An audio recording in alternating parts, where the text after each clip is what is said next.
The police lights outside my house were flashing, red and blue slicing through the stillness of the early morning hour. It was 3 a.m., and I stood in the doorway, gripping the doorknob, feeling the exhaustion weigh down on me. I rubbed my eyes, trying to process the surreal scene unfolding in front of me.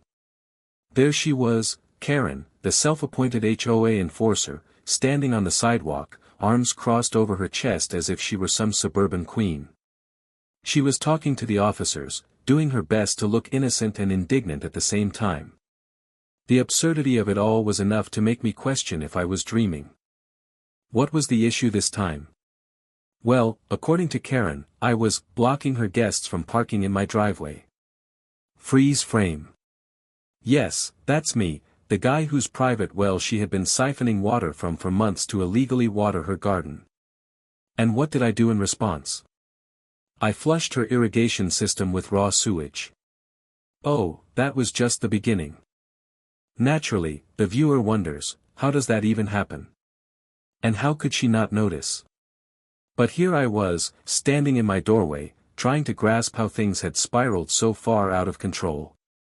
The officers were trying to keep their expressions neutral, but I could tell they were getting fed up as they listened to Karen complain about my truck, which was parked, mind you, rightfully, half a foot too far out of my driveway. Apparently, that was enough of an issue to warrant a police visit. Karen's guests, she claimed, shouldn't have to park across the street, even though there was ample street parking available. I was tired, I was frustrated, but most of all, I was baffled. How had it come to this?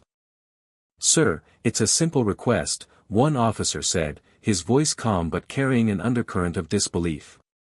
"If you could just move the truck, we wouldn't have to escalate this." I blinked, trying to comprehend what I was hearing. Escalate? We're fighting a war over parking spaces now. I couldn't help but scoff. The absurdity of it all hit me like a ton of bricks. Karen wasn't listening to me at all. She was busy performing, putting on a show for the officers, as if she were the victim in all of this. "You see, officer, I've lived here for 20 years, and I've never had trouble with my neighbors until this guy moved in," she practically beamed, basking in her self-righteousness. "Now, he's causing trouble for my guests."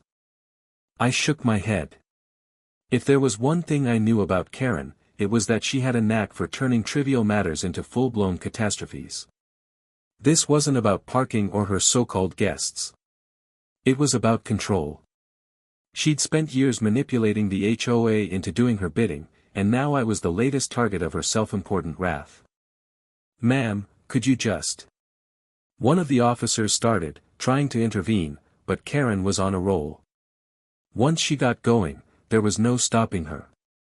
"I just want to be treated fairly," she snapped, her voice rising to that shrill, entitled pitch that could drive anyone nearby to the brink of insanity.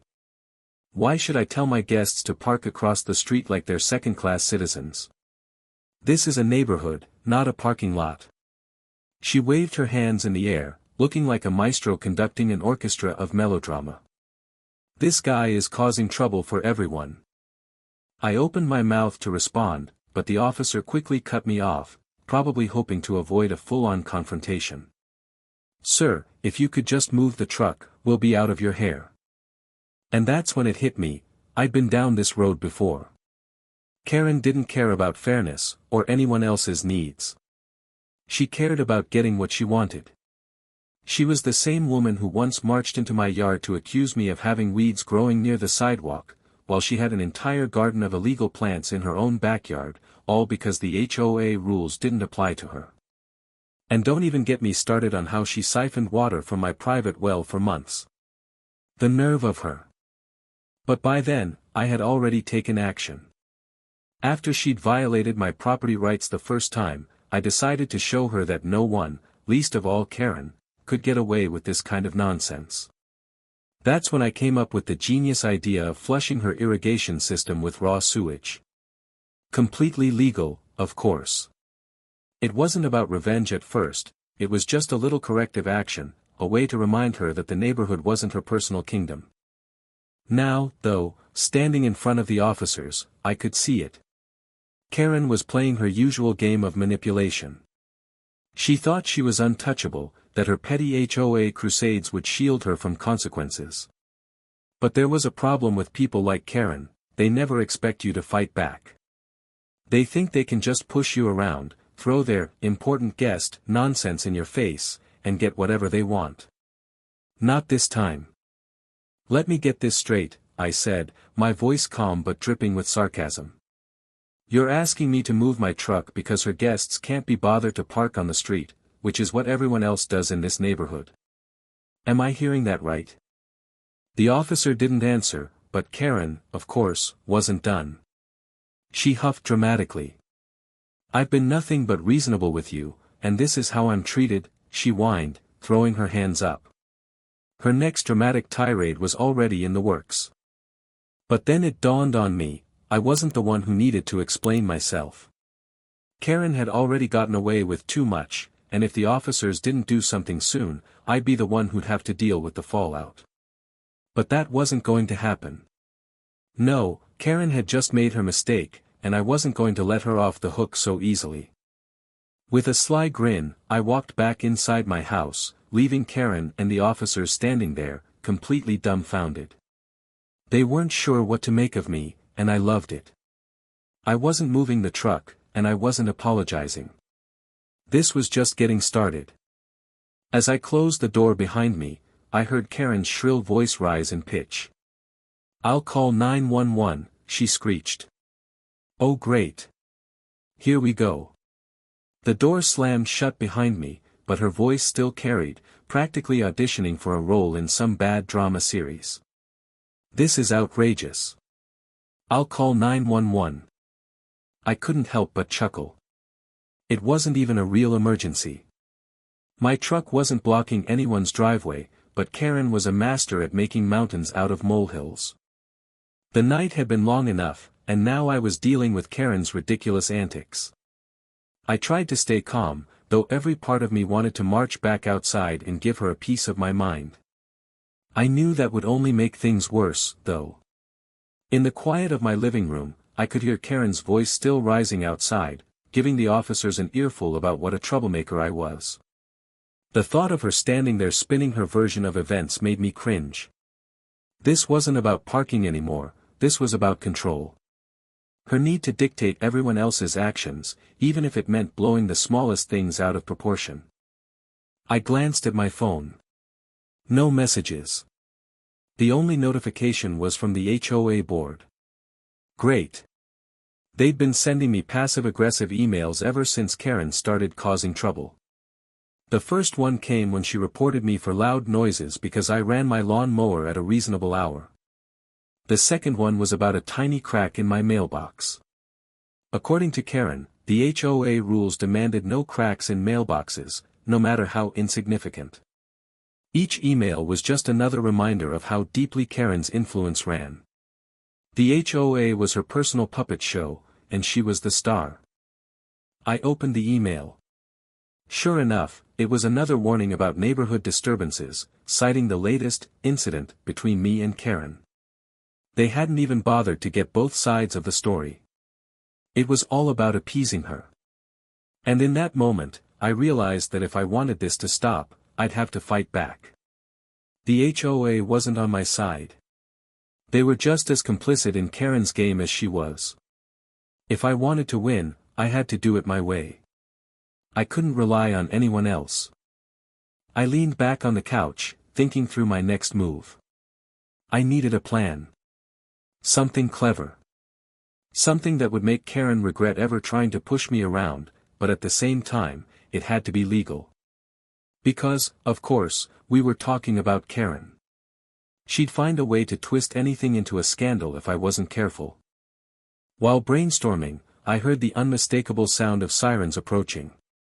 My heart sank. I knew exactly what was happening. Karen had called 911. Of course she had.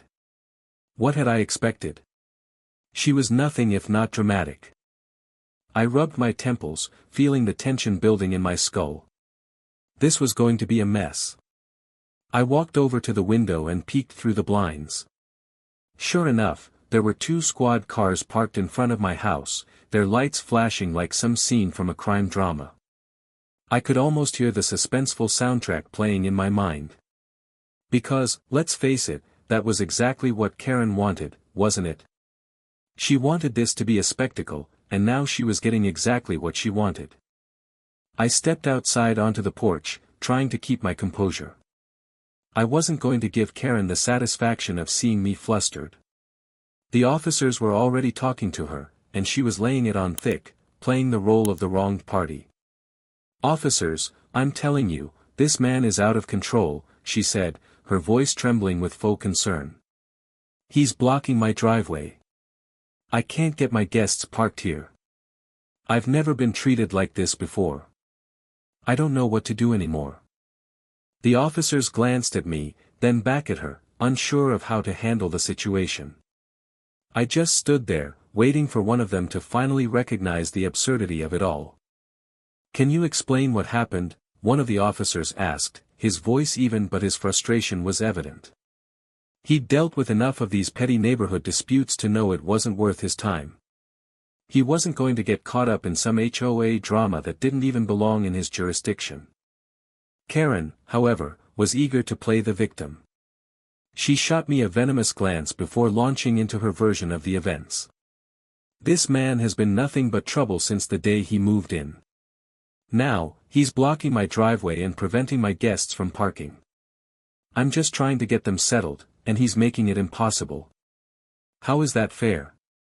This is a family neighborhood, not a circus." I could barely stifle an eye roll. A family neighborhood? Really? She was acting like I had kidnapped her guests or something.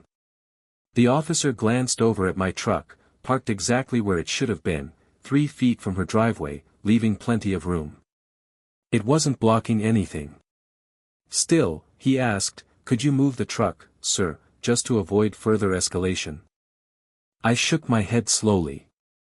"I'm not moving it," I replied, my tone steady but firm.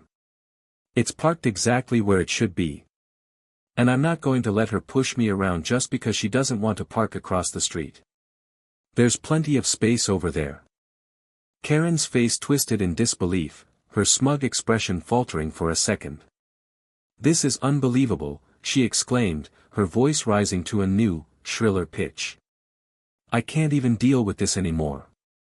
As if on cue, she pulled out her phone and began dialing 911.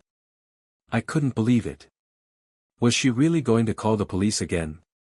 I could hear her speaking to the dispatcher, her words laced with fake tears. "Yes, officer, I need help. This man is refusing to move his truck. It's blocking my driveway, and I'm at my wit's end." And then it hit me, Karen wasn't going to let this go. She was going to make my life miserable no matter what. She was escalating things to the point where it would be impossible for me to back down. If she wanted a fight, she was going to get one. I wasn't folding, not this time. I was going to play her game, but on my terms. As the sound of sirens grew louder in the distance, I felt a surge of determination. This wasn't over. Not by a long shot. I could already feel the wheels of revenge turning, and Karen. Well, she had just made the biggest mistake of her life. The next morning, I woke to an eerie silence. No Karen in my yard, screaming about imaginary parking violations.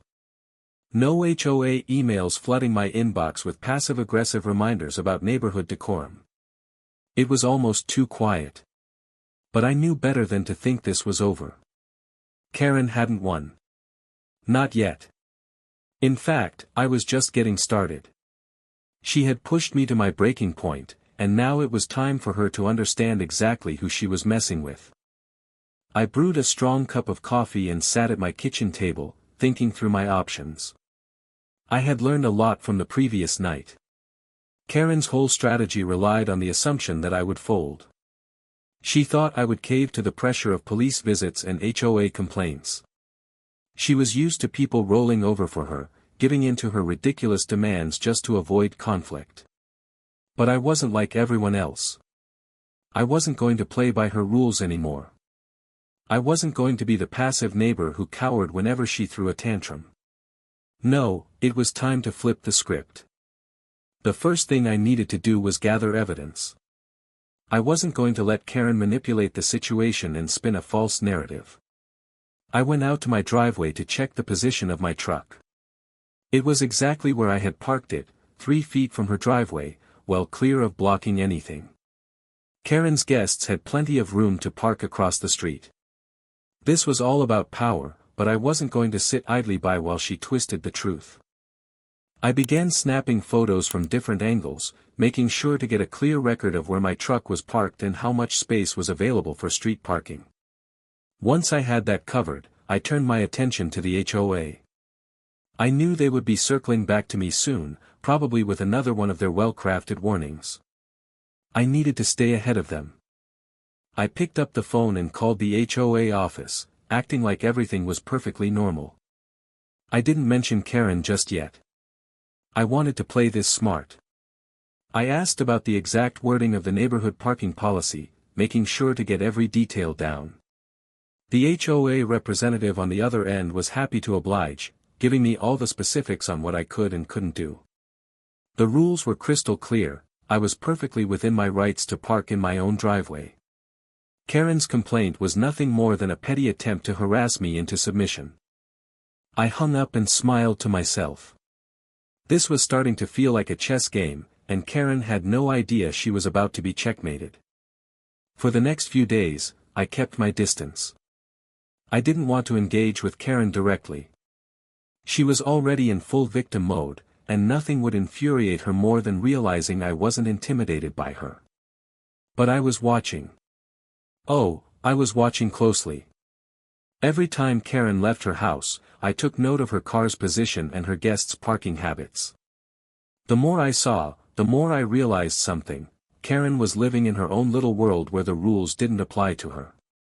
But they certainly applied to everyone else. She thought she could manipulate the HOA and her neighbors, and no one would push back. I was determined to make sure that changed. One afternoon, Karen's guests parked in front of my driveway once again, just as they had during the 911 call. They did it casually, as if it was no big deal. This was it. This was the moment I'd been waiting for. I grabbed my phone and snapped another picture, capturing the car parked too close to my driveway. But this time, I was going to take it a step further. I had a secret weapon, the HOA's own rules. I knew the HOA had a very specific policy about parking. No one was allowed to block someone else's driveway, no matter how briefly. The fact that Karen's guests parked in front of my driveway every single time was a violation. It wasn't even a gray area. I waited for the perfect moment. The next day, I sent an anonymous email to the HOA, attaching the photos I'd taken of Karen's guests blocking my driveway. I referenced the parking rules and explained that I had tried to avoid confrontation, but since Karen had escalated things so far, I was forced to take action. I even mentioned that Karen was the one who had complained about my parking, knowing that the HOA would now have to address her guests' violations. The email was polite, almost too polite, but it was also loaded with enough evidence to ensure the HOA couldn't ignore it. I even included a reminder that if they didn't address the issue, I would be forced to take it up with local authorities. As soon as I hit send, I leaned back in my chair and grinned. I could already picture Karen's face when she found out what I had done.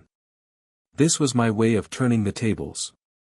She had tried to use the HOA to make my life miserable, and now I was using them right back at her. It felt good.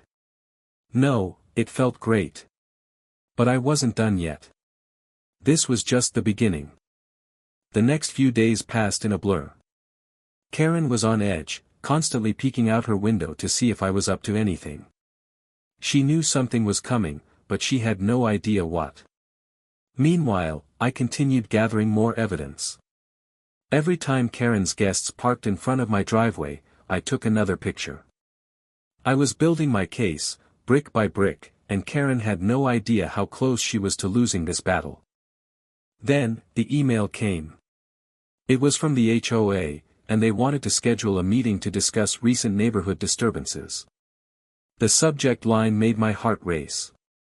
I knew this was it, the moment I'd been waiting for. The HOA had taken the bait, and now it was time for Karen to face the consequences of her own actions. I opened the email and read through it carefully. The HOA was offering a resolution session, where they would mediate between Karen and me. They acknowledged Karen's complaints but also recognized that there were concerns on both sides. I couldn't believe it, they had no idea what was coming.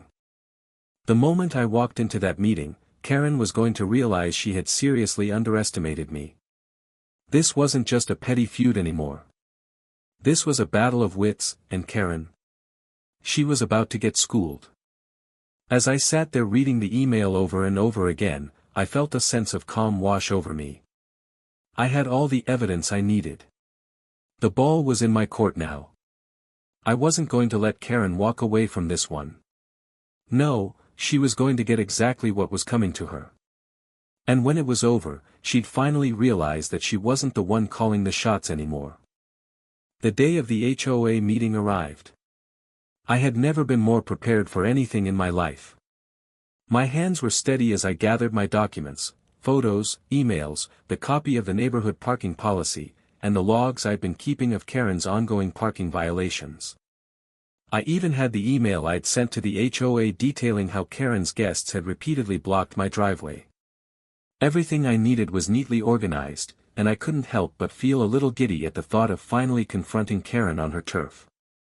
When I walked into the HOA meeting room, I was met with the usual cold, corporate atmosphere. A long table with a few chairs on either side, a whiteboard on the wall, and stacks of dull paperwork everyone seemed to take too seriously. The board members were already seated, their faces stoic and bored as they waited for the meeting to begin. And there, at the end of the table, sat Karen.